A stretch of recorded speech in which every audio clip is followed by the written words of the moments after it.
అన్న సౌండ్ తక్కువగా వస్తున్నది. కొంచెం మనకు సిస్టమ్ ప్రాబ్లమ్ ఉన్నది. దానివల్ల ఇలాంటి సమస్యలు తలెత్తుతున్నాయి.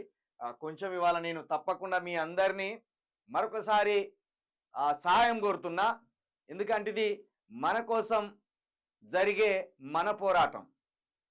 కొంచెం మాకు ఆఫీస్ ఇబ్బంది ఉన్నది, సిస్టమ్స్ ఇబ్బంది ఉన్నది, కెమెరా ఇబ్బంది ఉన్నది.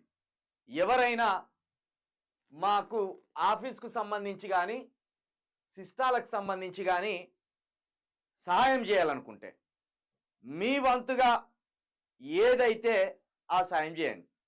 నేను యాక్చువల్లీ అందుకే ఇక్కడ సహాయం కోరొద్దని నెంబర్లు కూడా తీసేసిన. ఎందుకంటే నాకు ఒక ఎందుకో నాకు ఈ ఎందుకంటే ఈ సోషల్ మీడియా వేదికగా మనం సాయం కోరడం వల్ల చాలామంది ఏమనుకుంటారంటే తీన్మార్ మల్లిగాన్ లాగా కోట్లు సంపాదించి వాడు ఎత్తుకున్నట్టే ఒక వాదం ఎత్తుకొని మళ్ళీ అందరినీ నట్టేట ముంచి మళ్ళా వీళ్ళు ఏదో ఒక సైడ్ వెళ్ళిపోతారు అనే ఆలోచనలో ఉన్నారు. నేను మరొకసారి చెప్తున్నా, తెలంగాణ వాదం మించెళ్ళి తెలంగాణ రక్షణకు సంబంధించి తెలంగాణ ప్రాంతమే ఊపిరిగా 100% చిల్కా ప్రవీణ్ పనిచేస్తాడు. ఏ బీజేపీ ఏ కాంగ్రెసు ఇలాంటి జాతీయ స్థాయి పార్టీలను ఎట్టి పరిస్థితుల్లో చిల్కా ప్రవీణ్ నమ్మడు కాక నమ్మడు. ప్రాంతీయవాదమే ఊపిరిగా తప్పకుండా పనిచేస్తా. దేశం కంటే కూడా నేను మరొకసారి చెప్తున్నా, దేశం కంటే కూడా నా ప్రాంతమే నాకు గొప్ప అని కూడా ఎక్కడ నిలబడైనా నేను చెప్పగలను. ఎందుకంటే ఇది భారతదేశము ఒక జాతి కాదు, ఇది వివిధ జాతులతో ఏర్పడ్డది భారతదేశం.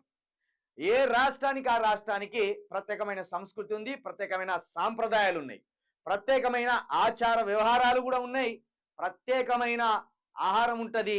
ఏ రాష్ట్రానికి సంబంధించి ఆ రాష్ట్రం కట్టుబాట్లు ఉంటాయి. కాబట్టి ఈ రాష్ట్రం యొక్క ఉనికిని, ఈ రాష్ట్రం యొక్క సిద్ధాంతాన్ని, రాష్ట్రం యొక్క స్థిరత్వాన్ని ఈ రెండు జాతీయ పార్టీలుగా ఉన్న ఈ దొంగ పార్టీలు ఆగం చేయాలని చూస్తున్నాయి. వాటిని విప్పి చెప్పడానికి తెలంగాణలో ఉన్న యువకులను చైతన్యవంతం చేయడానికి 100% చిల్కా ప్రవీణ్ పనిచేస్తాడు. అందుకే ప్రాంతీయవాదం మీద మాత్రమే ఉంటా, ప్రాంతంలో ఉన్న బహుజనులు ఎస్సీ బీసీ ఎస్టీ మైనార్టీల అభివృద్ధి అధికారం లక్ష్యంగా కూడా పనిచేస్తానని మీ అందరికీ మాటిస్తున్నా. మాకు కొంత సహాయం ఎవరైనా అందించాలనుకుంటే ఇక్కడ 9704642961 ఈ నెంబర్కి మీరు సహాయం అందించవచ్చు.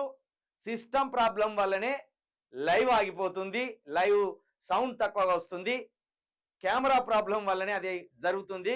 కానీ ఒక గొంతు ముందుకు పోవాలి, ఒక వాదం ముందుకు పోవాలని శ్రమిస్తూనే ఉన్నాం. ఎవరైనా మీరు సాయం చేయాలనుకుంటే సిస్టమే సాయం చేయండి, లేదు మీరు దాన్ని ఇంకో రూపకంగా సాయం చేయాలనుకుంటే మాత్రం ఈ నెంబర్కి మీకు తోచినంత సాయం చేయాలని మరొకసారి మీ అందరికీ విజ్ఞప్తి చేస్తూ, ఇక ఈ నెల చివరి వారంలో తెలంగాణ ప్రొటెక్షన్ ఫోర్స్కు సంబంధించి సమావేశం ఏర్పాటు చేయబోతున్నాం. రాష్ట్రంలో యువ రాజకీయం నవ తెలంగాణ అనే ఒక ఆలోచనతోటి ముందుకు పోవాలనే ఉద్దేశంతో ఈ యువకులను తెలంగాణను రక్షించుకోవడానికి వాళ్ళని చైతన్యవంతులు చేయాలనే ఆలోచనతోటి, ఇంకొకటి స్థానిక సంస్థల ఎన్నికల్లో తెలంగాణ ప్రొటెక్షన్ ఫోర్స్ పేరుతోటి మేము పెట్టిన ఏదైతే ఈ చైతన్యవంతమైన వేదిక ఉందో దాని ద్వారా యువకులను గ్రామ పంచాయతీ ఎన్నికల్లో కూడా పోటీ చేయించాలనే ఒక ఆలోచన కూడా మీ సమావేశం తర్వాత ఓపెన్ చేస్తాం. కాబట్టి ఎవరికి ఆసక్తి ఉన్నా ఈ రాజకీయాల పట్ల కావచ్చు, ఈ తెలంగాణ పట్ల కావచ్చు, ఈ తెలంగాణ సమస్యల పట్ల కావచ్చు, కాంగ్రెస్ ఇచ్చిన 418 హామీల పట్ల కావచ్చు, కొట్లాడాలనుకునే ధైర్యం, చిత్తశుద్ధి, నిబద్ధత ఉంటే ఇదే నెంబర్కి మీ డీటెయిల్స్ పంపాలని మరొకసారి మీ అందరినీ విజ్ఞప్తి చేస్తున్నా. ఇక మార్నింగ్ న్యూస్లోకి వెళ్దాం.